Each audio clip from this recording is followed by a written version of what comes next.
Wrestling is hotter now than it's perhaps ever been. Certainly in 20 years. And I love that so many new fans are so into what's going on now, they get hungry for those history lessons. What's the moment that started the era that we're in right now? The Bloodline story is what brought us here. But if you want to narrow it down to one singular moment, it was Cody returning at 38. The storytelling has been magnificent. These are people who know how to use the ingredients they have in front of them. I'm very curious where it goes from here. Who's to say we're not going to get Rock versus Roman Reigns at WrestleMania Next year? Right. What do you think they're going to call this era? I call it the Bloodline era. Bloodline, baby. We're doing it? I think so. I hope so. I mean, otherwise I'll be very embarrassed because this your is my setup. stuff. Yeah. It's the Not Sam Studios with the Insight logos behind us, so thank you for putting those up. Of course. What's up, man? It's been so long since I talked to you. You had hair the last time you were on the show. Yeah. I was actually just talking to somebody that was doing something with me, but they hadn't met me. And they were like, yeah, I Googled you before you came in. And I was like, oh, look at this guy. He's got all kinds of wild hair, huh? And everybody was like, no, not anymore. Not anymore. Dude, thank you for having me over. Congrats on all of this. Like, in this space you have here, it's amazing. Thank you. Yeah, I mean, I built it. But yeah, But no, you- I love But it. you've Thank you. literally built all of this. I have. I'm a kind of I'm a big believer in that, and I like it. I like it, and sometimes to get things the way you like it, if you just build them, they'll be how you like it. I don't know how you find the time in your day with 3 kids, the job on Sirius XM that I don't think a lot of people even know that you do. Like, wrestling fans are like, what? He talks to non-wrestlers too? Then you've got all the stuff with WWE. How do you just not sleep? I don't honestly. Sleeping is not great. There are days it's like it is those like you find days in the week where you're like, that's gonna be the night that I can sleep. And like, I mean, after the Australia pay-per-view, when we did the pre-show from Stanford, Yeah. it was like that Saturday night, I slept because the pre-show was on at 4 a.m. Yeah. Call time was 1:30. Oof. So, and then we did a bump post-show after the pay-per-view. So it's like, it was so I probably went to sleep at like 10 o'clock that night and then slept for about 11 hours probably, except I have a newborn and I didn't hear that baby. Thank God for I have an attentive wife, because I was like, that's when my body was like, no, you're going to be unconscious for the next 11 hours. Yeah. And then we'll catch up after. We'll talk to you after. Yeah, we've got a newborn too. So Right? I know, and I love sleep. Like, I prioritize sleep, not just for like, oh, I love to sleep. Like, I know how good it is for your body. Physically fit people do prioritize. Come on, you're a super physically fit person. Well, I saw the deadlifts. Right. And my trainer will be like, don't forget to prioritize sleep. I'm like, look, that's not going to happen. Oh man, It should. It's so important. It's so important, but it's not at the moment 100% realistic. And then also at night, I mean, I don't fall asleep early. Like, I can't go to bed, and that part's a disaster. I haven't had an uninterrupted night of sleep since she was born. Actually, that's not true. There were times when like I was out of town for work, and I was like, oh my gosh, I slept 8 hours through. Right. Yeah. And I can't sleep in hotels either, so that's a disaster. Oh, geez. Yeah, I wake up like every 2 hours when I'm in hotels. But so like when you started getting your 8 hours interrupted because of the baby, was that like a big shift for you? Like, because you can't, that's the other thing. When you have kids, it's kind of all you can prioritize. Like, you can go like, I'm prioritizing my diet, and I have this like regimen of meals, and I eat this and I eat that, and this is when I eat, and I eat this much, and this is when I sleep, and this is when. But once you have kids, it's like it's all out the window. You're working around their schedule, and you just get in where you can get in. And that's why I made my goal to get in the best shape of my life for my 40th birthday. It was like a week before our daughter was born. So it's like, I can prioritize all of this. Like, if I'm waking up and doing cardio for 30 minutes in the morning and then eating these 6 very specific meals and working out as much as I was, I can do this. Right. And then as soon as Logan was born, it's like, well, it's so tough now. Yeah. It's so tough because what am I supposed to say to my wife? And we've got a 2-week-old baby screaming at home. Well, I'm going to go to the gym and sit in the sauna afterwards. So that's the other thing. Like, you have to see a few hours. It becomes difficult to prioritize the things that are being done in self-interest. And I don't mean that in like a bad way. I mean, like, you're doing that to maintain yourself at your peak physical whatever. Yeah. But when you have kids and a wife and like you're now doing this together, you can't go, well, it's very important that I eat every 3 hours. I'm going to need to take a break from that so I can have my meal here and my meal there. It's like you can't justify it anymore. You've somehow made it work. Yeah, I mean, I try to justify. Everything has to be kind of justified. There's stacks of unbuilt Lego sets over there because I can't justify going like, I need to take a couple hours to myself. Like, that's not fair. That's not realistic. This is the thing that's tough, though, when you are the business. Is Right. Everything you're doing has some sort of connection to what you're doing in your business, your content creation business, the Not Sam business. Yeah. So it's hard to step aside for half an hour, a day to do things that aren't, this. Yeah, you have to be very honest, I think, with yourself when it's like, yes, I am doing this thing. Like, I'm rewatching The Rock's promo from SmackDown, and it is actually essential. I know I'm going to I want to get on and do like a monologue. It's going to be like 25 minutes. And I want to have every detail in my head. Like, I want to really be able to talk about this with a level of expertise. Yeah. Then there are other things where it's like, well, if I can watch that Rock promo for work, then I should also be watching this movie for work. And it's like, no. You're watching the movie for pleasure. You're just saying it's for work. Like, you have to constantly keep yourself in check to say, can I? And I think the trick is like, can I justify this to my wife? Like, it's like having a trainer at the gym. Like, she's there to hold you accountable. Yeah. Can I explain to her why it's so important that I watch 90 Day Fiance? No, of course not. That's absurd. But what you do for work extends out beyond wrestling. And Correct. not everybody knows this because what you guys do with Jim and Sam is all pop culture. And it's very much the here and the now. So if you need to watch 90 Day Fiance, because it'll be a great segment on the show, well, then I guess you got to watch it. And that happens. I watch a lot of 90 Day Fiance. like that does absolutely happen. Or watching the documentaries, or because I have to also do the stuff that I do with Jim and Sam, or the Not Sam stuff that's not wrestling, or the stuff with Nicole on Satisfying. But also, I mean, I like all that stuff. Of course, I like consuming all the stuff going on in our weird world and just kind of analyzing it. Wrestling is hotter now than it's perhaps ever been. Certainly in 20 years. Easily in 20 years. Easily. Wrestling's cool again.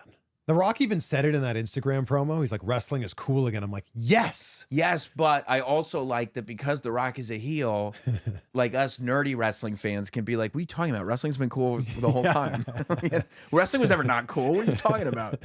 People that are around our age a lot of people will go back to a certain feud in the Attitude Era. Like, it's either Rock Austin or Austin McMahon. That's the thing that got them in. It certainly is for me. Like, that really got us into being the wrestling fans we are now. What's going on right now is going to be the thing that people are talking about 10 and 15 and 20 years from now. Of like, oh, when The Rock came back and turned heel, that's when I either got into wrestling or got back into wrestling. 100%. And you could say the same thing for Cody, I think, too. It's been really like one of my favorite parts about this era of wrestling has been meeting new wrestling fans. Because that's, I feel like, how you know that things are really getting hot again. Without even realizing it, I went years without ever meeting a new fan. I met fans, point, yeah, but I never met a new fan. I met fans that have been like, oh yeah, I've been watching for years. Oh, me too, let's be friends. But never like, oh, I'm a hardcore fan today, and I started watching 8 months ago.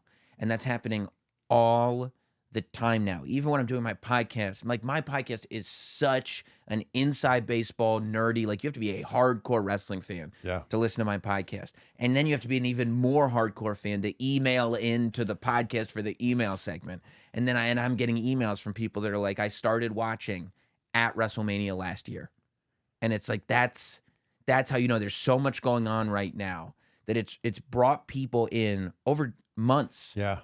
To become that level of fan. And what I love about that is we welcome them in with open arms. It's the best. This isn't like the bandwagon fans in sports. Like, if the Golden State Warriors start getting really good, or the Patriots are on the run that they were on, or the Chiefs or whatever, and the bandwagon fans come in and people are like, oh, but how long have you been watching? Right. Oh, you just started watching last season? Oh, geez, get away from me. Yeah. I love here that it's like, oh, you just started watching? Let me tell you everything that you need to know. And I like my experience with it has been that people are like new fans are interested in hearing the stories. Like they're not pretending, oh yeah, I know, I've been watching forever. They're like, no, I just started watching. Can you explain to me? Yeah. Like, can you, why did The Rock say that Birmingham, Alabama was so important for wrestling? Sit down. Let me tell you, you know, and I love that. And I love that so many new fans are so into what's going on now that they get hungry for those history lessons. They want to know, like, why are you guys freaking out about the shirt? Why are you guys freaking out about the Rock shirt? And it's like, oh, the Attitude Era. He had a different $500 shirt every night. And he would say it was that shirt cost more than $500. I know, but that's what it was called then. Like, so I got a lot of messages from people asking, how is it possible that you can bet on WWE PLEs at MyBookie? I mean, it's scripted. How can you bet on something that's scripted? So look, I don't know the logistics behind it, but I do know that when you go to mybookie.ag, not only can you bet on WWE, you can bet on the UFC, boxing, you can bet on Jake Paul's next fight, you can bet on the NBA.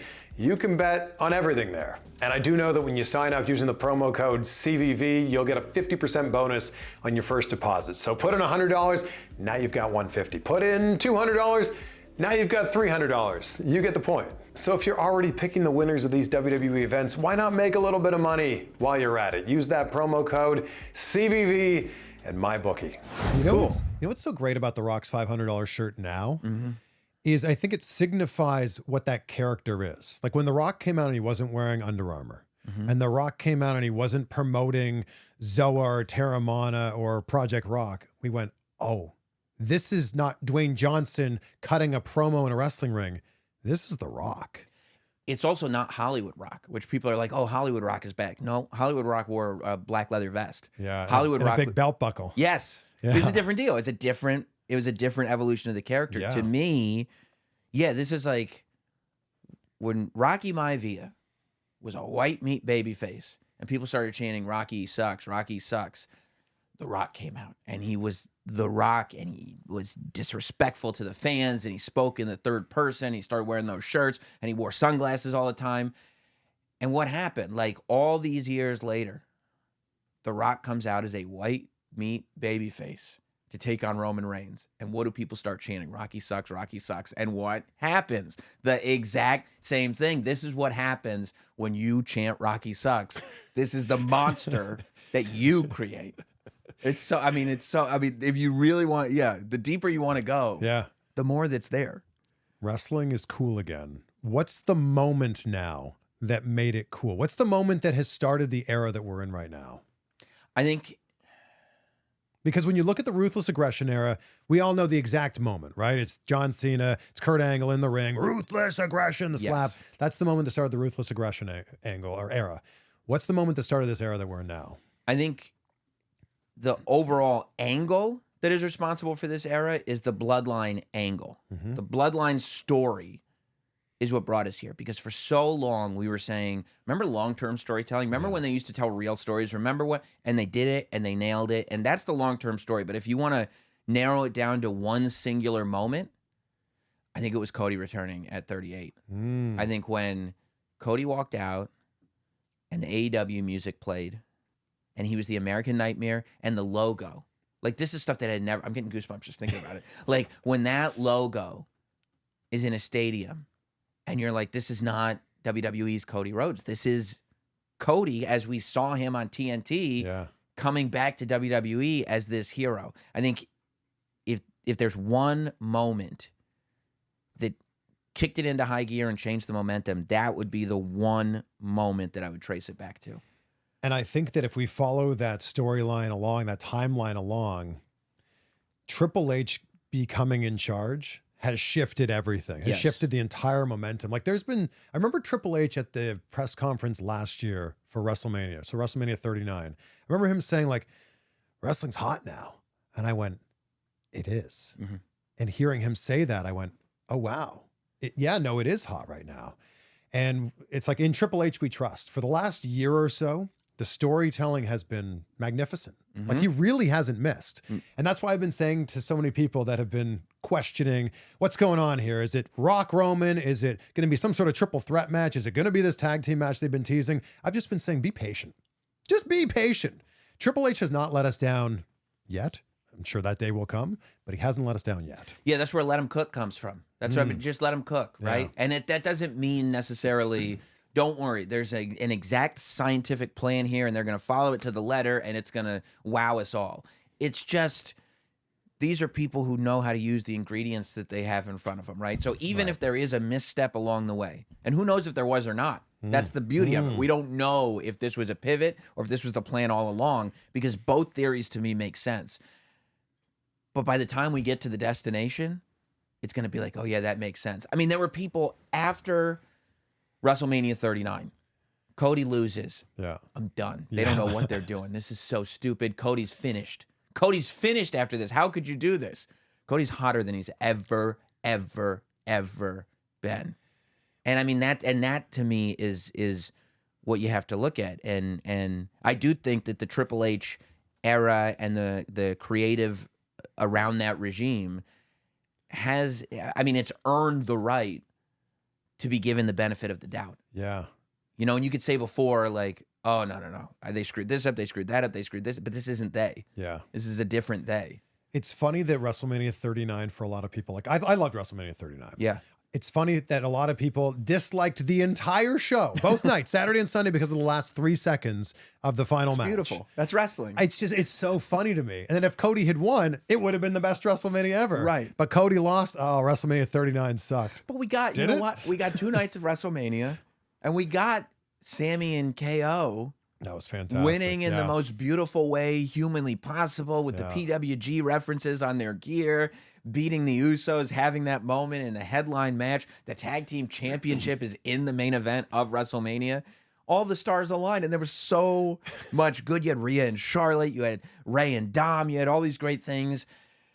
And then, unfortunately, the hero lost. But the match was still great. The match was fantastic. And Solo the story coming out, I get that people are over that whole thing. But again, what if, and I'm not saying I know, right? But what if there's a reason?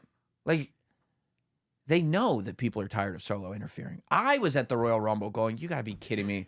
All I wanted was a clean win for Roman. Why are they doing this Solo thing again? They know that we're all saying that. Yes. Like, what if we get to a point where it's like, oh, this story that's being told now, and now might be a month from now might be a year from now, works because he did need all this interference all the way. And I wish that we could think in that way. And I get that for decades, we would see things happen on Raw or SmackDown and go, what is going on here? We'd be collectively rolling our eyes and there'd be no real payoff. I understand that that's where the trauma comes from here. But if you were to take that approach to any other television show, like, could you imagine being in the middle of like season 3 of Succession and, you know, an episode ends and just like being angry and like taking to the internet to complain? No, you watch the episode and you go, well, what does that even mean? Like, I don't understand why that character's doing that thing, but you just wait till the next episode.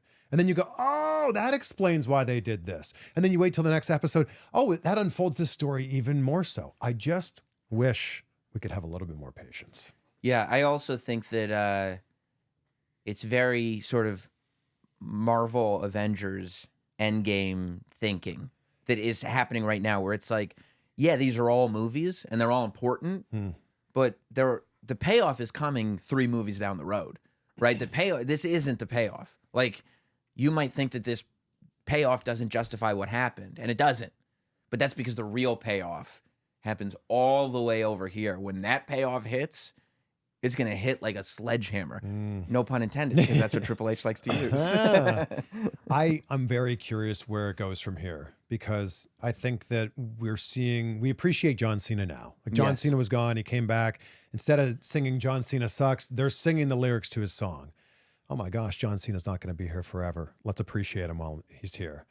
That's certainly going to happen with The Rock. Like, how long is The Rock going to be around for? Well, that's a great question, and I'm optimistic because he's on the board now, right? Like, he's a part of TKO and a very strong, important part of the company now. Yeah. So I feel like, and I also think that that's what makes it fun, that it hasn't been said. We know he's going to be on SmackDown 3 weeks in a row, right? But it hasn't been said. Is he just in for WrestleMania season? Yeah. Is he in for longer than that? Is he going to pop in and pop out more often? We don't know, but we can speculate wildly now, more so than ever, because he is attached which he hasn't been attached in a long time. Yeah. It was funny when he came back January 1st, day one, and people were like, okay, so if that Roman and Rock match is going to happen, let's do it at Elimination Chamber. And I'm like, if you think The Rock is coming back to wrestle at Elimination Chamber, no disrespect to Elimination Chamber or to Australia, but like, if The Rock's going to wrestle,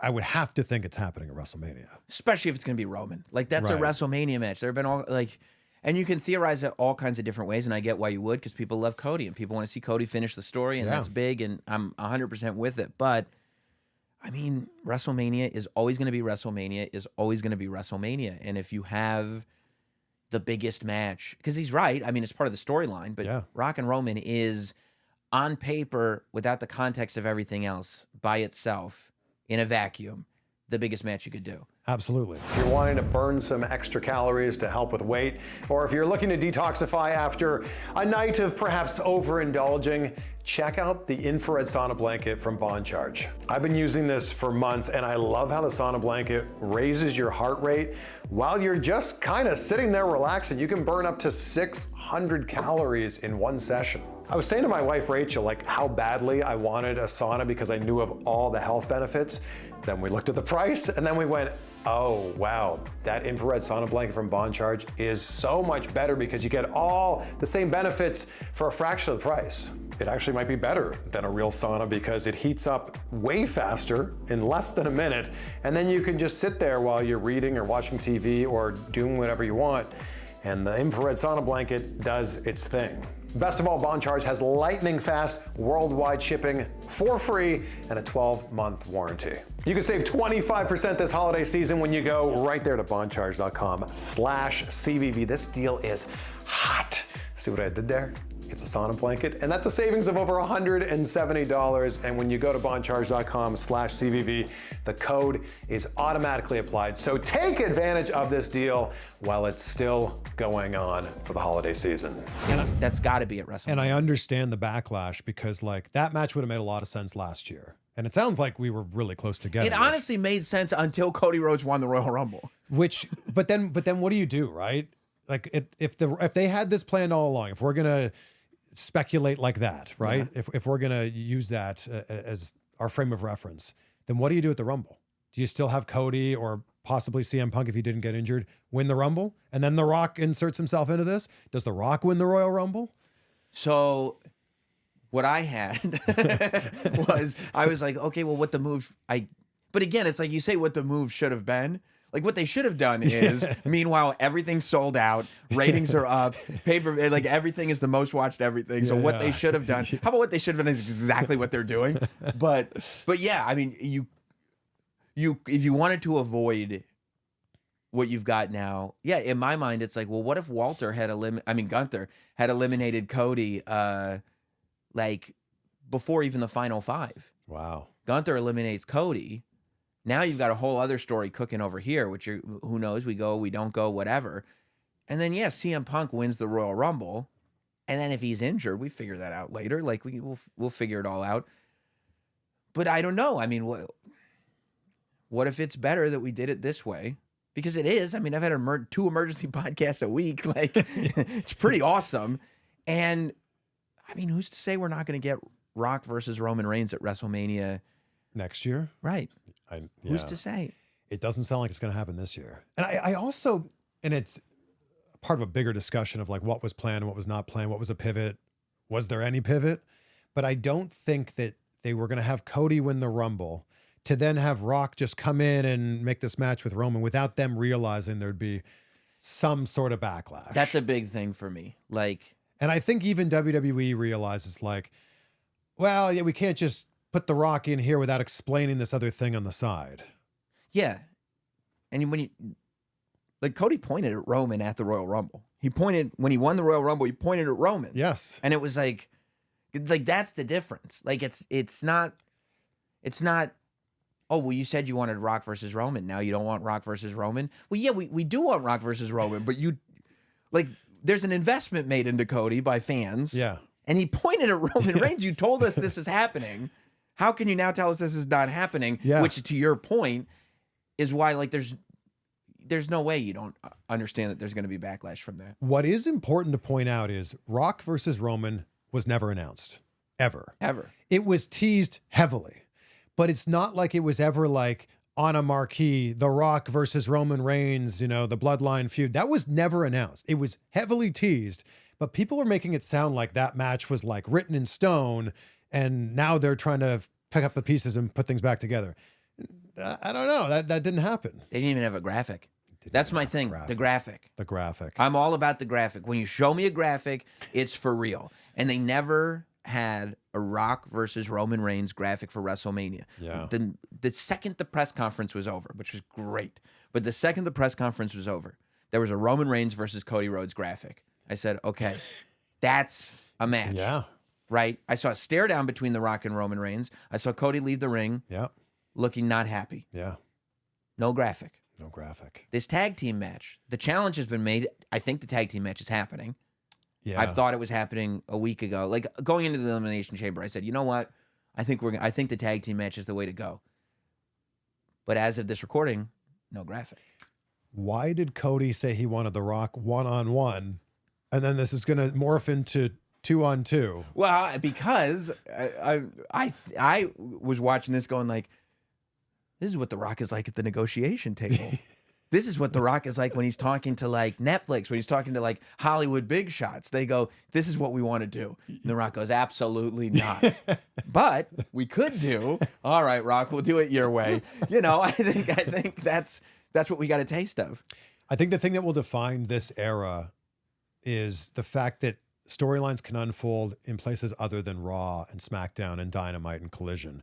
And that's been so exciting to see because this never really happened ever any other time. The Rock's cutting a promo on his Instagram. 20 minutes. 20-minute promo on his Instagram.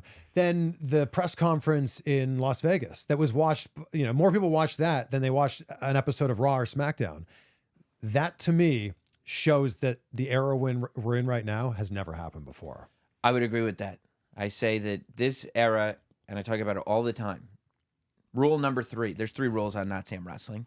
It's watch the product, speculate wildly, and rule number 3 is essential to this era, which is everything counts. Mm-hmm. And it hasn't always been that way, that everything counts, but everything counts. When The Rock says this at a press conference, it counts. Yeah. It counts for the story. When Seth Rollins is standing there, and he's not even announced as part of this thing, but he's a part of this thing, it counts. Yeah. You can't discount it. You can't just go like, well, Seth's now going to fight Drew. Well, okay, but that doesn't justify why Seth was so heavy. Like, why did Seth and Cody happen? Why did Seth have Cody's back? Like, why is all this happening if he's just going to go fight Drew? Well, no, because everything counts. So now that has to be answered to as well. And that's such an interesting point to raise because for a long time, nothing really counted. Right. You can just go like, we're doing something else. Yeah. They'd be like, oh, but look at this thing over here instead. Yeah. And that happened for the longest time. Like there's still a long list of storylines that have no finish. Right. Who was behind GTV? I don't know. We'll never know. Yeah. Wasn't there something like Bro, it was supposed to be Tom Green, bro. Wasn't there something just a few years ago where the top rope was cut? Bro. Yes, it was the Demon versus the Tribal Chief. Yes. And Finn Balor goes to the top rope. And I said it, I'm an eternal optimist when it comes to being a wrestling fan. And the Demon is ready to squash the Tribal Chief, and the rope breaks, and Roman's able to pin Finn Balor. And I go, just give him a second. Just let him explain that. And then the explanation is, no, I don't know, it just broke. And you're like, what do you mean it just broke? It just broke? It just broke. I don't know. It just broke. Things break. It just broke. He's the Demon. What do you mean it just broke? It broke. What do you want me to do? A ring broke. It just broke. Yeah. There's a lot of those. Yeah. But that's not happening now. Right. And I appreciate that they're respecting that wrestling fans are smart. That's it. That they're not insulting the intelligence, and they're rewarding you. Like if you're gonna watch every week, if you're gonna watch every minute of content, and then just over analyze and really like unpack these storylines, you should be rewarded. Like it should be like you can, if you just watch the clips of Raw on Twitter, you should be able to follow what's going on. But then you also get, if you watch every second, you get rewarded because there are all these little things that add up to the bigger things. We saw like seeds of this with Being the Elite and then stuff would happen on Dynamite, and you'd go, "Oh, that's the thing." I get that. Yes, I get that. Or that chant. I understand why the fans are saying that.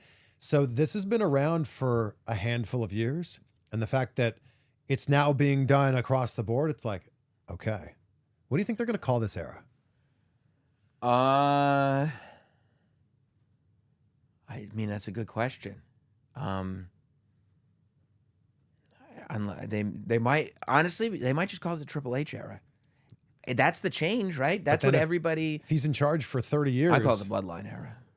It's a good name. I'm Bloodline, baby. One's up. Acknowledge. It does feel like maybe it's the global era. Could be the global era. I mean, it, with Netflix and everything, and the fact that like got a pay-per-view in Australia, France, and Canada already announced for this year. Wild. And Berlin. And Berlin, that's right.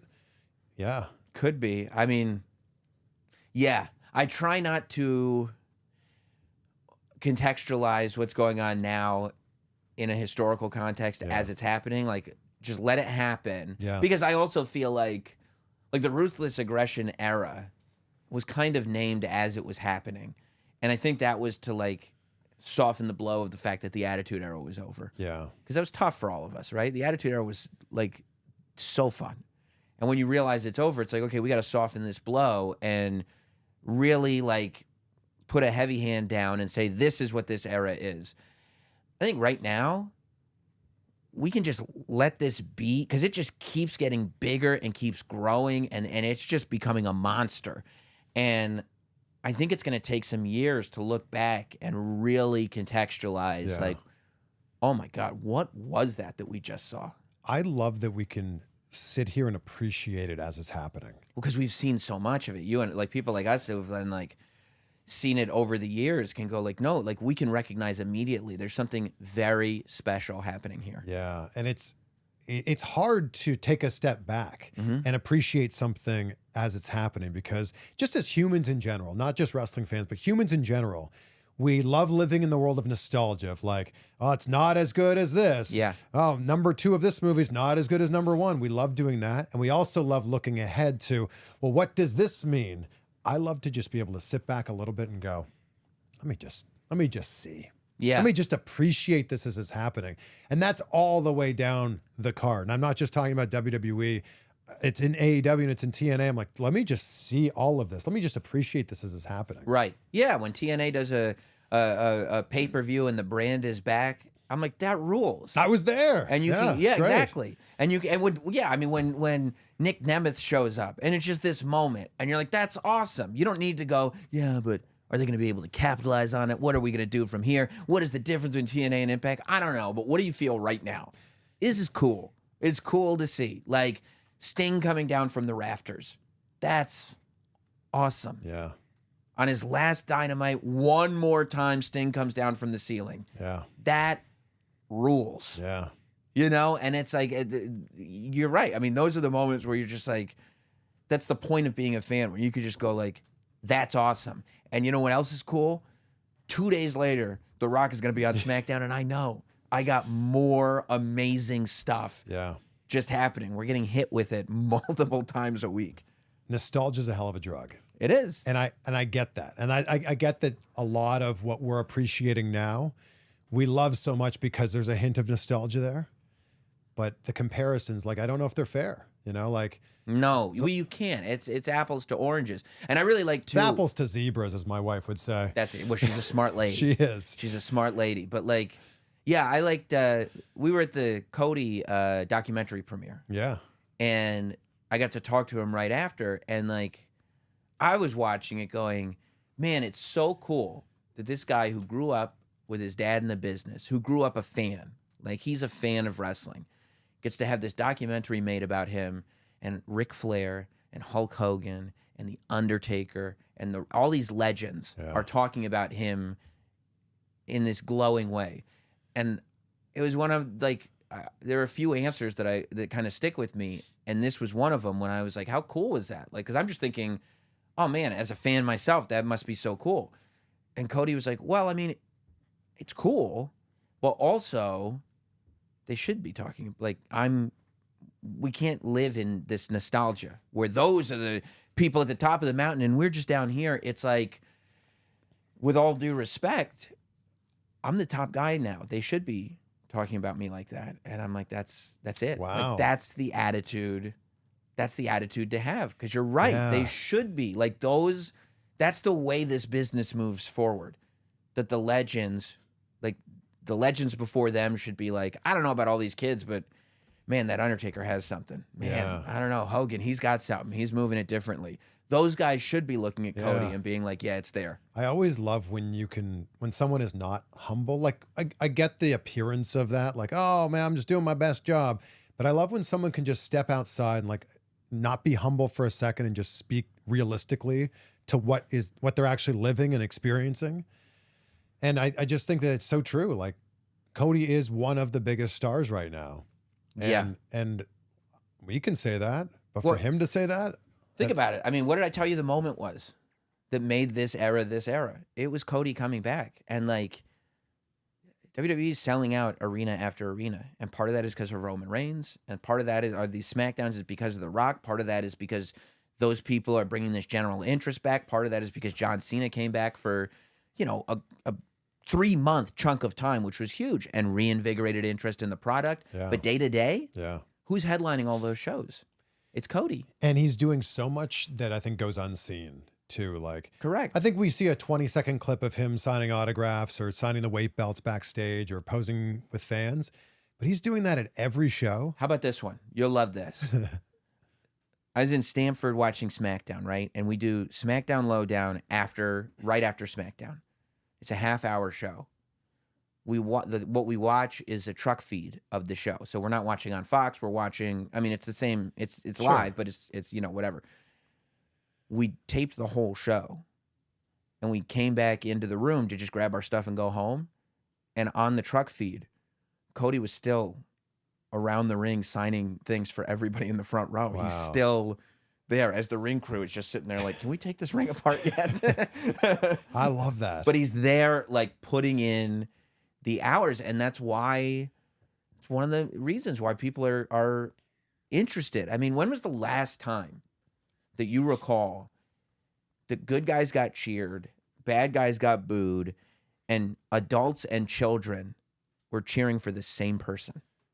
That's a great question. I mean, literally pre-Attitude Era. Maybe Hogan? Yeah. Maybe? Yeah.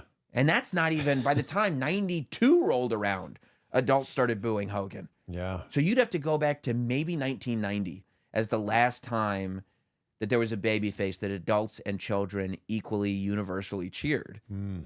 And that's Cody. That's magic. It's amazing because he could easily go, well, I want to get back to my wife and kid. Like, and I want to get on my bus and just get to the next town. I want to rest up. I want to get to the gym. I want to get my meals in, whatever. But he's doing the most. Yes.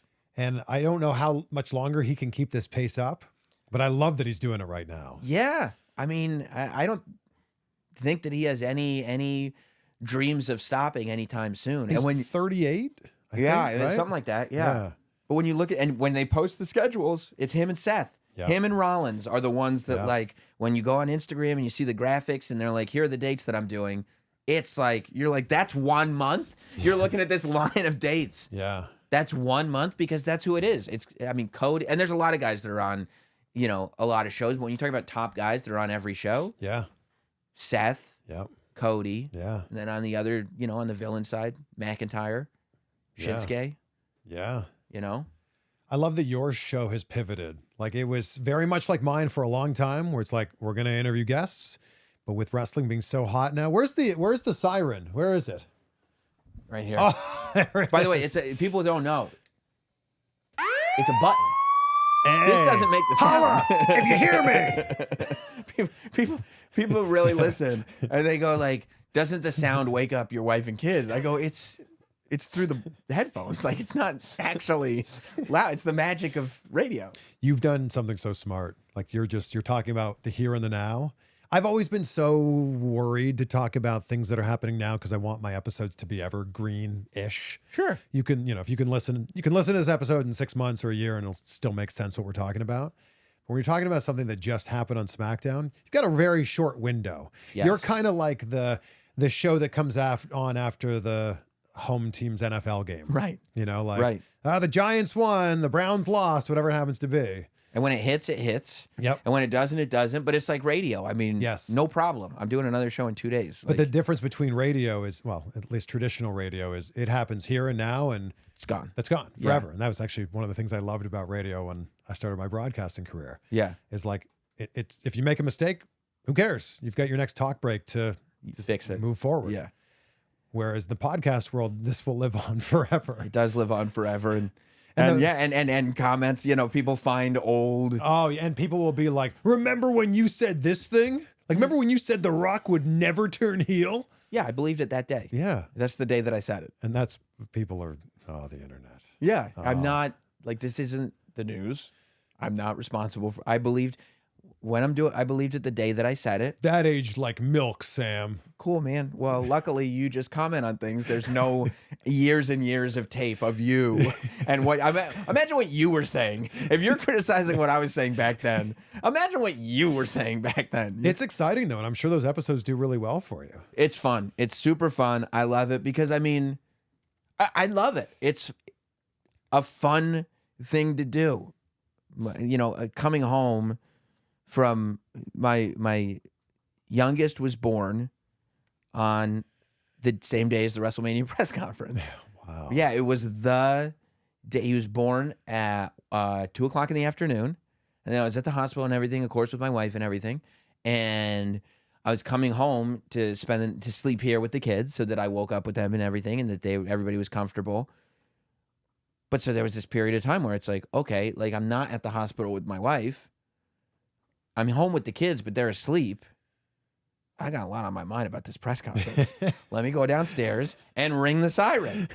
And with your hours-old baby. With the hours-old baby. My wife's got that taken care of. But people like love it. Like yeah, they do. The standard podcast is fueling, like the emergency podcast almost fueled the standard podcast. Yeah. Like that's the vehicle, the standard podcast. But the emergency podcasts have become the gasoline that you're putting in that vehicle. And who knows, you know, it's WrestleMania season. So there's just something happening every minute. Who knows if that's something that continues on. But right now, I mean, I get such a kick out of the fact that like I can talk about this in absurd detail. Yes. Like I'm just sitting here for whatever it is, 25, 35 minutes, just breaking down a Rock promo. Yeah. But what like gives me the biggest kick is that there are people that are like, oh, thank God. Oh yeah, I like, and like you like that, and I get it because I do the same thing. Like, yeah, I watched the Curse, the Nathan Fielder show on Showtime. It was brilliant. The ending just sat with me so hard. I was like, I got to go on YouTube and watch other people talk about this. And it's not because I don't have an opinion. I need their opinion. It's just, it's like in the old days, you used to watch something live and then you call your friend. Yes. And you'd be on, like when you were a kid, you and I, you know, we grew up around the same time. You get your landline and you'd call your friend. Yeah. And you just be on the phone with your friend for hours. That's what this is now. You go on YouTube and you find somebody whose voice that you trust and you like, and you listen to them. I listen to other people on YouTube and I'm like, this is so, like, I'm having fun doing what I'm doing. Yeah. And in the background, homie's talking to me over here about this. Yeah. And the fact that people are into that, I just get such a kick out of it. I'll be doing emergency podcasts until people stop watching and listening. You could do them daily. I've been leaning into it a bit on my show. I've been doing these Ask CVV episodes. So people write in with their questions. A lot of them are about like, what do you think about this storyline or this character? And then there's a lot of, you know, questions about content creation or interviews. But I always lead with like, all right, Elimination Chambers this weekend. Here's my predictions. Here's my thoughts on this person's promo or whatever. And those episodes do just as well as some of the huge guests that I've had over the last handful of months. Yeah. Yeah. I mean, people, it's a fascinating time to unpack. And there's also just so many directions that everything can go in. Yeah. It's like podcasting has changed and evolved a lot. And Yeah. I'll say it's changed and evolved a lot over the last 4 years. Like I think that in March of 2020, when the world shut down, everybody who wanted to start a podcast now had the time to start a podcast. Right. And a lot of those podcasts are no longer around anymore. No, they're not. The COVID time. Yeah, it was weird. I was creating content during the pandemic. Of course, we all were, yeah, right? But yeah. it's amazing how many new podcasts started then. And then when the world slowly got back to normal, those kind of pod faded away. Sure. That's a real term. Pod fade? Pod fade? Yeah, that's a real thing. I mean, honestly, I think it'll probably happen in wrestling too. I think there are a lot of people, and I see YouTubers doing it more now than ever. They're looking at the trends because it's what YouTubers do. That's the business. Yeah. And they're like, oh, I'm going to do more wrestling content on my channel. And it's like, cool. Yeah, like, yeah, we'll still be here. Yeah, exactly. Cool. Like, I'll talk to you in May. When did you do your first wrestling interview? Okay, so my first wrestling interview that was like a wrestling interview. So like I was working for this radio show called Opie and Anthony, and it was like a kind of shock jock comedy show, and I was like a lowly intern / associate producer, right? Like one level above an intern. And they knew I was a big wrestling fan and everything, and so we'd have WWE guests come in, and one of the WWE PR guys who was a fan of the show and I became really great friends with, it was WrestleMania 27 because The Rock was there. It might have been before that, actually. Atlanta? No. It was way before that, actually. It was WrestleMania 23. WrestleMania 23. He goes, "Are you going to the press conference?"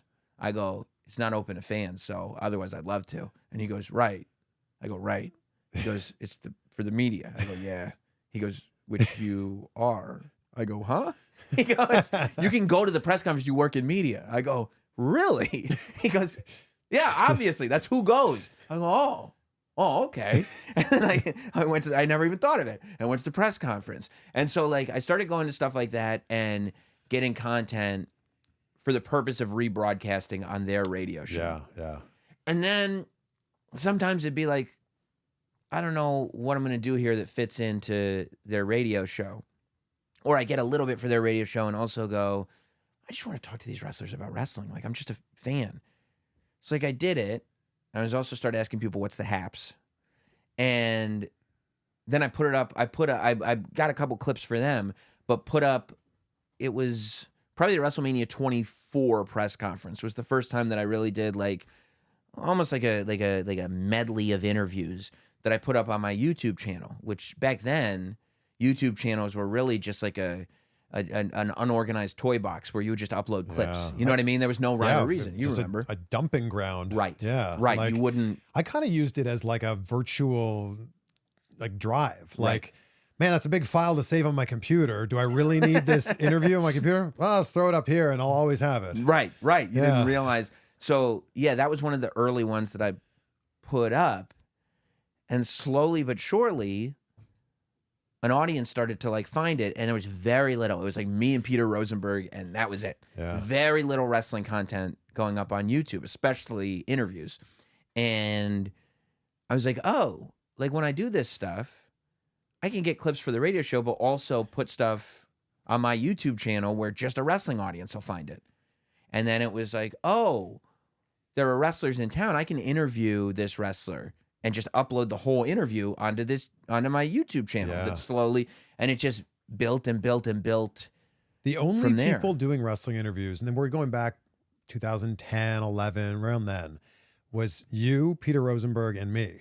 And it's because we had the media background. I remember when you started doing it because I was like, yeah, he gets it. Because you started doing this. I immediately knew what you were doing because I saw the TV station logo on your mic. Yeah. I saw the suit on.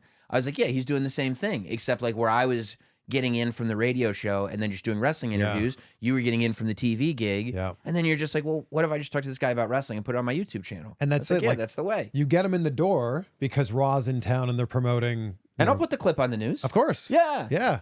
You And get what then- you want, but also Yeah. let me get 15 minutes. And that, yeah. And it's funny how that was like just having the access was like what got the foot in the door. Yeah. Now everybody's got the access.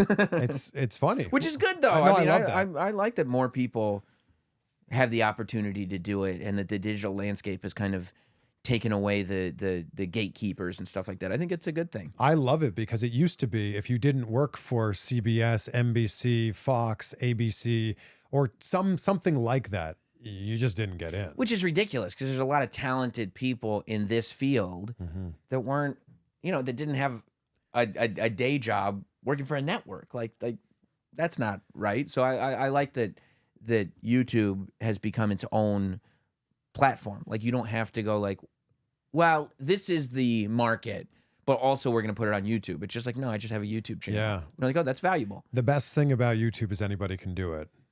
But also, the worst thing about YouTube is anybody can do it. I like finding the channels of the second anybody can do it. Me too. And one of the things that I really love is seeing somebody that's like, okay, it's not all together. Like, you don't really have it yet. It's not really rocking and rolling, but it's consistent. Like, people who don't quit. And that is the them. key, because there's a lot of people that fall into the, yeah, well, anybody can do it, that do it like 3 times. Right. And they go, well, that sucks. I only got 47 views. It's like, could you imagine if we were sitting here right now, 47 people right. were watching? You would never stop. But they're like, we're not getting the Van Vliet numbers, because they look at you too and they'll go, oh, I'll just do what he's doing. I'll get the same numbers. Not realizing that, like, oh, my channel started in 2011. Right. You're 15 years in the game. Started my broadcasting career in 2005. Yeah. And that's the thing that nobody sees ever, right? Like, we always see just the finished product in social media in general. And you're not seeing, like, if it's an actor, you're just seeing them holding the Oscar on stage, and you're not seeing all the failed auditions and the callbacks that they didn't get. You're not seeing that. You're just seeing the great performance and then the Oscar winning speech. Yeah. And it's like, yeah, but then you need to appreciate that this quote unquote overnight success took 15 or 20 years. LA Knight's a perfect example of that. Right, exactly. And I think that people just want to go, well, he just showed up on the scene. Like, well, kind of, but not really. Right, right. That's why I loved when they started finding all the old footage. Yeah. Not just the stuff he did in, like, Impact and stuff like that, but, like, in the Performance Center training video with Triple H, in the commercial for this car insurance company, in this. And I think that is something that I think would put LA Knight over the top. If they humanized, or if LA Knight humanized LA Knight a little bit more, where there was an embrace of the fact that, like, yeah, I wasn't supposed to be here. They said I was good enough for a TV commercial, not to be in a movie. They said I was good enough for the Triple H physical fitness video, not for SmackDown. Yeah. But I did, and really, like, embrace the fact that what you're seeing is 20 years of never stopping hard work. Yeah. And nobody gave him anything. Every single iota is earned. And I think if you can really get that story across, there's even more to LA Knight than we've seen. And it hasn't even been teased, but I feel like him and Logan Paul's happening at WrestleMania. I feel like he leaves. I don't think that'll happen at WrestleMania. You don't think so? No, not with Randy. I mean, I think we had AJ and LA Knight at WrestleMania, which will be great. Yeah, it'll be great. I originally thought we were going to get Logan Paul. I thought that was like a done deal. Yeah, no. And I worry because LA Knight had all of this momentum and LA Knight Mania, and, you know, Royal Rumble, he has a nice match but doesn't win. Elimination Chamber has a nice showing but doesn't win. I hope that he can keep chugging this along. Yeah, I mean, there's not a lot of room at the top, and it's getting very crowded. There is. It's getting very crowded. And I love that about this era of wrestling, because for a long time we were complaining about, like, this is the main event they're going to give us. This is the storyline they're going to give us. Now we're sitting here in 2024, and there's so many great storylines that they can't fit them all in. It's an embarrassment of riches. It's an embarrassment of riches. That's what it is. It really is. Yes. And it's incredible. Yeah. Now, let me hit you with a few here. What do you think's the best movie that features a wrestler? The best movie. I mean, Jingle All the Way is pretty good, and there's a wrestler in it. you know, Big Show showing up as Santa Claus. He's not necessarily the central character, but I do love Jingle All the Way. Life with Mikey is a great movie, What and a Jeff deep Jarrett cut. is in it. Wow. Yeah. Life with Mikey is good.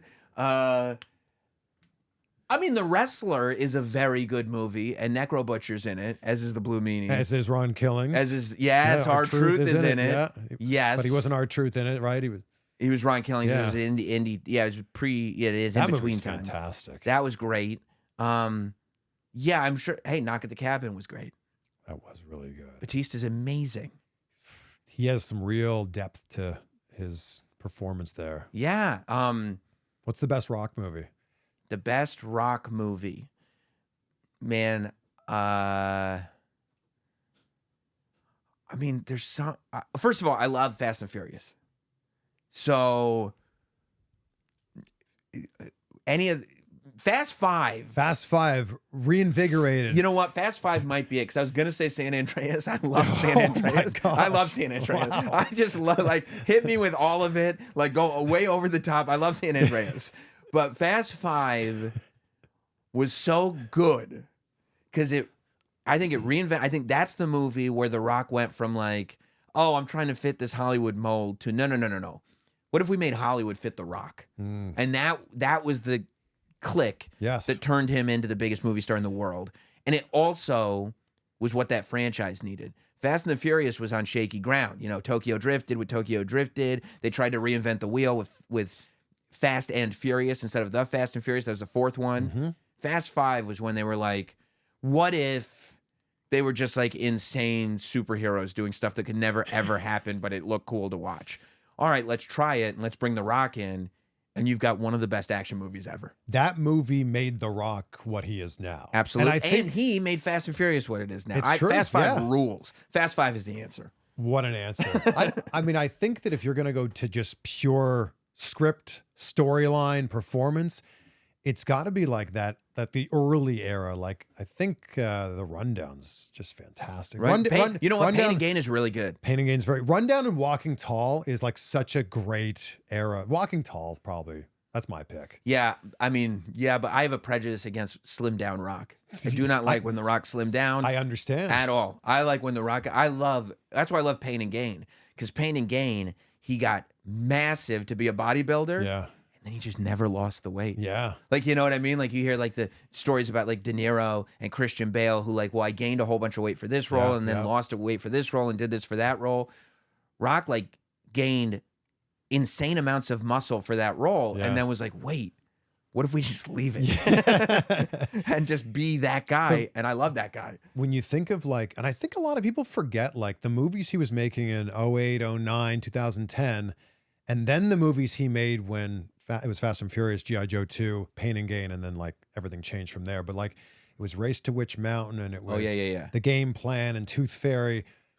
And there's an article written about this, how he changed his management. Yeah. He changed his agent because his agent was like, you got to be more Hollywood. That's where he lost his weight. Like you can't be The Rock. You can't be that wrestling guy because this is Hollywood. And then you see a bunch of movies where he wasn't, right? And that was that whole string of movies there. Faster, I think, was in there as well. And he was like, I'm not happy with the movies I'm doing. And he went and found new representation. They were like, you're The Rock. Be like, The Rock. You're this generation's Arnold Schwarzenegger. Like, get as big as you can be. And that's what we've seen now is like this reinvention of who he is. Yeah, and it works. It works in a big way. Yeah, when you can marry that brand between like wrestling and Hollywood, nobody's done it like that. Yeah. Where it's just like wherever he is, he's The Rock.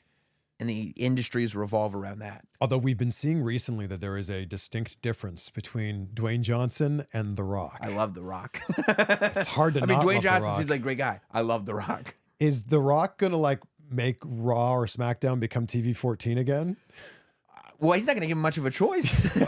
I mean, he's not even following FCC guidelines on network. Seriously, and they kept cutting to black on SmackDown. Yeah. Partly because what are you saying, and then also because of the Die Rocky Die sign. I guess so. That's on the yeah. It is interesting because like the fans are getting more into it, but you see it on NXT a lot too. That like you got to stop fans. Like you guys got to stop cursing, and not because it's I have some moral obligation to tell you not to do it, but because I'm tired of watching and hearing the sound cut out. Yeah, stop cursing.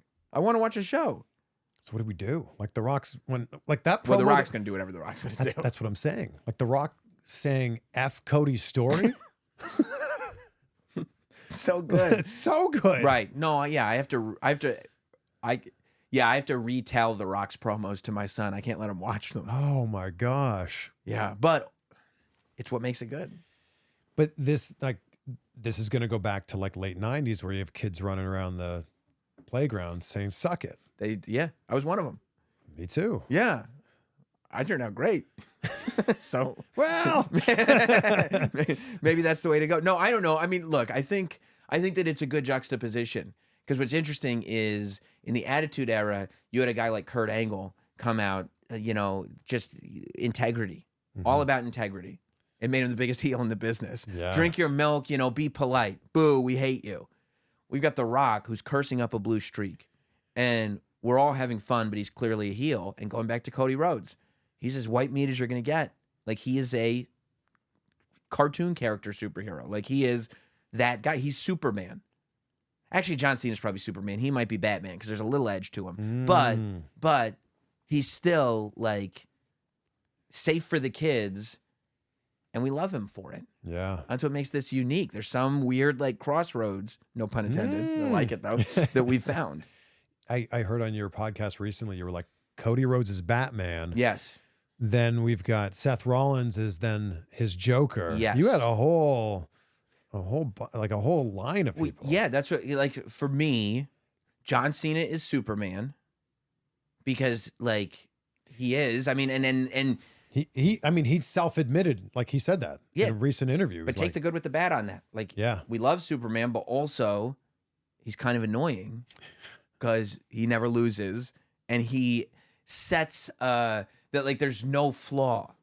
There's, like, with Superman, it's like you can't aspire to be like Superman. You'll never be that good. He literally comes from another planet. You can't be that good. Yeah. So as much as you'll cheer for him because Superman's a babyface, there's also, like, there's always going to be that connection that's not quite as strong. Yeah. Batman fights on the side of good, kicks ass, is awesome, but is also a flawed person, and became a superhero because he was in the darkest point in his life. That, to me, is Cody. And then you go to the arch rivals. You've got who's Lex Luthor to John Cena's Superman to, I think, Randy Orton. You know, that's that rivalry that will never be disconnected. They'll always be intertwined. For Cody Rhodes, who, if he's Batman, who's the Joker, there's some people who think, like, Roman Reigns is the ultimate rival to Cody Rhodes, but it's not true. Like, the story was never even about Roman Reigns. It was just about the title. The Joker is Seth. Like, Seth and Cody, to me, is that rivalry. They'll always have other rivalries. Maybe they'll be partners here. But they're always going to be intertwined as rivals. People seem to forget that finishing the story is not beating Roman Reigns at WrestleMania. That's what people seem to think, that that's the story. Right. The story is winning the championship that his father never won. Right. That's it. Right. It's not about beating a specific opponent at a specific PLE. It's just about winning the championship. Right. Now it's more personal now because Roman beat him and is the one who stopped him from finishing. But that's still not the story. But that's not the story. You talking about Batman reminded me of that line in Justice League. What's your superpower? I'm rich. Like, I guess that is your superpower. Yeah, you got good ninja skills too. Yeah, you can fight pretty well. Fight good, but mainly because you're rich. You could afford lessons. Yeah. Best and worst WrestleMania. The worst WrestleMania is WrestleMania 27. Wow. Okay. By a mile. I'll give you my pick after. Yeah, worst. I hate that WrestleMania. There's there are little, like, Triple H versus Undertaker, obviously great. But as a WrestleMania, the ending of that WrestleMania, John Cena and The Miz both looking like fools. The Rock is the host, getting the last moment on the show. Terrible for everything. Awful. I hate that WrestleMania. I went to that WrestleMania with a friend of mine who doesn't watch wrestling. And he goes, wait, did The Rock win? Exactly. And I go, no, The Rock wasn't even in the match. Why is he? Exactly. Hate that WrestleMania. Hate it. And I don't hate any WrestleManias. Hate WrestleMania 27. And the best WrestleMania, you know, I gave it over a year because I didn't want recency bias to affect it. But I can make a real strong argument for WrestleMania 38. WrestleMania 38 was incredible. 39 was good too. And there have been other great WrestleManias and great moments at WrestleMania. WrestleMania 17 is obviously great. WrestleMania 18 is great. But 38, you've got the return of Cody. Stone Cold wrestling again. We saw that Logan Paul was not just a celebrity wrestler. Yes. And as I said in the beginning of this conversation, it's the launching point of this era.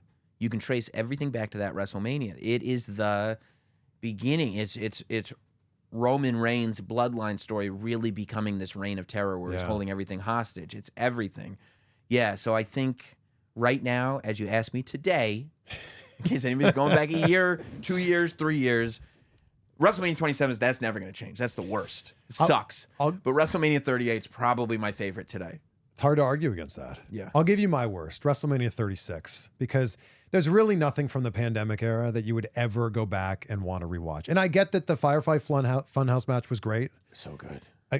A wonderful pivot at the absolute last minute, because John Cena was telling me they had a full plan for what they were going to do and like have an actual match. But nobody wants to watch anything from like March until like really the rest of 2020. Like nobody wants to go back and go, ooh, like I love that Drew won the title, but I hate that it was in front of nobody. And he beat 2 guys. I hate that it was in front of nobody. In front of nobody. You know, I can't. It's like hearing the feet screeching, like when you hear the feet screeching, what am I trying to say? Squeaking on a basketball court when you're watching a game. Yeah.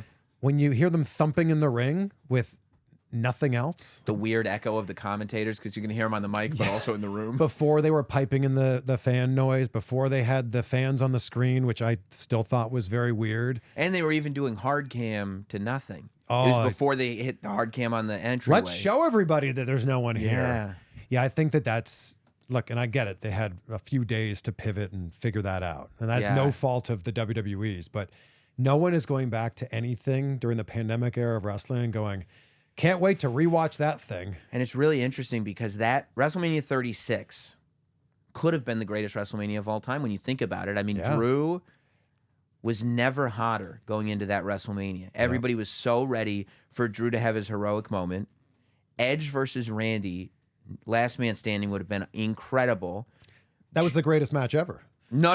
The greatest wrestling match ever was the pay-per-view. That was Backlash. That was WrestleMania Backlash. And it was the greatest wrestling match ever. By the way, I have a whole thing about that. That's certainly what they called it. I have a whole thing about it. We could talk about it if you want. But that was the last man standing, which would have been great.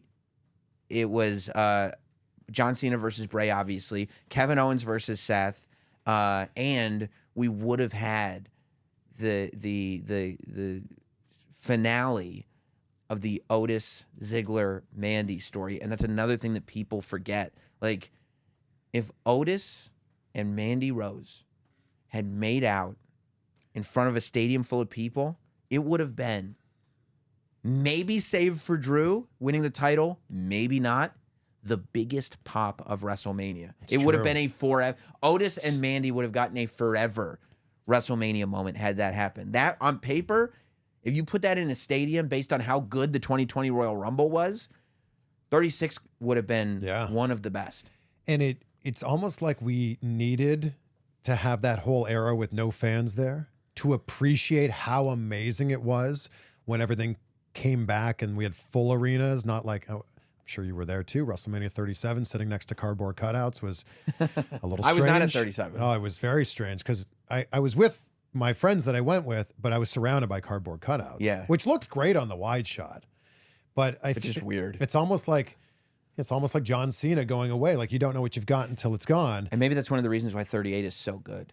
Yeah. It's also a reason that like I did a whole thing about like why CM Punk debuting in AEW was such a moment. And one of the biggest thing that's not talked about with that is that was one of the first full arena shows after the pandemic. And you can see that people are still wearing masks in the crowd, not wearing them very well, but they're wearing masks in the crowd. Diapers. Right. Chin diapers. Yeah.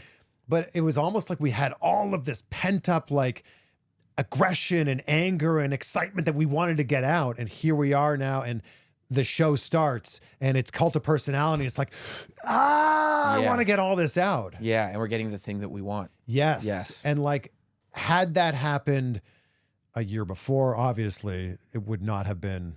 No, he made the very right move, not debuting in the pandemic. And even if it had happened a year later, it still would have been big. But there was something about like coming right out of the pandemic. The world finally feels normal again. We're back. We're back. Yes. Yeah. And I go with, I think 17's the best. Yeah, I mean, it's Rock Hogan, TLC 2, or Rock Austin, TLC 2. Was it? Except the finish of that Rock Austin match is not good. Nobody thinks about the Austin finish. turned heel. Everybody forgets that. They do. They just think about the My Way, the build-up video. The build-up video is so good. The aesthetics of that WrestleMania is so good, like in the stadium and everything. That's the height of the Attitude Era. Yeah, that's a great WrestleMania, but I'm not gonna let anybody forget You know, you talk about people romanticize the Attitude Era. Oh, do not forget that Stone Cold Steve Austin turned heel at the end of WrestleMania 17. Wrestling fans have such selective memories because for everything that was great in the Attitude Era, and I love the Attitude Era, of course, there were also a lot of things where you went, beaver cleavage? I mean, naked Midian? Al Snow ate his own dog in the Attitude Era. Which was great. I love Al Snow. And I mean, if anybody questions my love for Al Snow. Wow. That looks very authentic. Yeah. This was actually when he was in ECW. It wasn't one of his heads, obviously, but yeah, this is the level of fan. When I don't know how old I would have been, but whatever. I was watching ECW, so I was a teenager. And my mom was like, well, what do you want for your birthday? I was like, I want a mannequin head. I want to get a head. I want head. Like I told my mom, I want head for my birthday. What does everybody want? Yeah, from their mom. So she literally like went to a beauty supply store. Oh my gosh. And she knew just from, she's not a fan, but she is aware of what I'm watching. And she knew she was like, oh my God, that looks just like Al Snow's. And she went into the beauty supply store and she gave it to me for my birthday. And it is to this day one of my favorite birthday gifts. I added the help me marker. Brilliant. But now it sits in the studio. I love Al. It helps me focus the cameras now. One-man operation. It's for all of these reasons that I think that when it's all said and done, because it's so hard when you're in it to not have recency bias. It's also hard when you're in it to not have that nostalgic bias. Sure. When it's all said and done, when we have this conversation 15 years from now, that's one of the reasons why I think this era could possibly be bigger than the Attitude Era. Storytelling-wise, it's better. Yes. The stories are better now than they were in the Attitude Era. I mean, the Attitude Era is funner in the sense that, like, you can bring up stories from the Attitude Era and just start laughing. Oh, yeah. Like, we did the Busted Open live show, and, like, there's no way we could have sat there with Mark Henry and not bring up the fact that he fathered a hand. Like, that's hilarious. Yeah. It's also ridiculous. It's ridiculous. Yeah. You know what I mean? But I don't think there's anything that's happening now that is on the level of beaver cleavage. No. Naked Midian. No. Val Venus getting his pee-pee cut off. That did happen. No, there isn't. Was Katie Vick during the Attitude Era? I would call that post-Attitude Era. Oh. When they were trying to figure it out. You know what they were trying to figure out where the line was. The worst part about that one was that Triple H came out at the end of that Raw and was just like, Kane, I know about your secret. You're a murderer. And then the show goes off the air and you're like, what? Huh? What am I? But it does let you know. Triple H, based on the show that we're watching now, I'm going to guess Triple H was an actor but did not write that. Based on what we see today, I'm going to guess that did not come from Triple H's brain. Necrophilia. There was a lot. There was a lot. I guess that wasn't really the Attitude Era. Post-Attitude Era. Woof. Oof is right. And I don't think we're getting that kind of again, going back to what we were talking about, I appreciate that whoever is writing the shows right now respects that we're not dumb. Well, they're telling good stories. And I mean, you could make a comparison to why did NXT Black and Gold get so hot? Why did that takeover era get so hot? There was that 2-year period where every main roster, like all of the big 5 pay-per-views that had a takeover attached to it. Yeah. What was everybody talking about on Sunday? You see takeover last night? Yep. You see takeover last night? And part of that was because the wrestling was just off the charts, but another part of it was because, I mean, look at the Gargano Ciampa story. It was a literal epic being told. Yeah. And I still think that's an underrated story. I think there's still more to be told. Oh yeah. Oh, can you imagine if that comes to, and who's to say it won't come to the main roster? Oh, I mean, it's on the main roster. As DIY, but that split we could just it'll happen. Run it back. Run it back. It's bound to happen. But like, it's little things too. It's like knowing how to make the most out of stuff. When you've got R-Truth and you sit there and you go, okay, people love this. This is working. People have loved it for a long time. Nobody's been able to maintain that level of comedic, ridiculous character as long as he has. Yeah. It's remarkable. But now they go, how can we take this all the way? How far can we go with this and really optimize the support it's getting in terms of fan response, in terms of viewers, and in terms of money? Like, as a business, how do we make the most of this? Well, what if we take the Judgment Day, which is a main event TV act, Yeah. and we just go all the way with it. We do the T-shirts. We have multiple segments a week on it. We put videos out. Let's just keep it going. And you just watch it get bigger and bigger and bigger and bigger every week, to the point where, like, he is wrestling now with Regeneration X.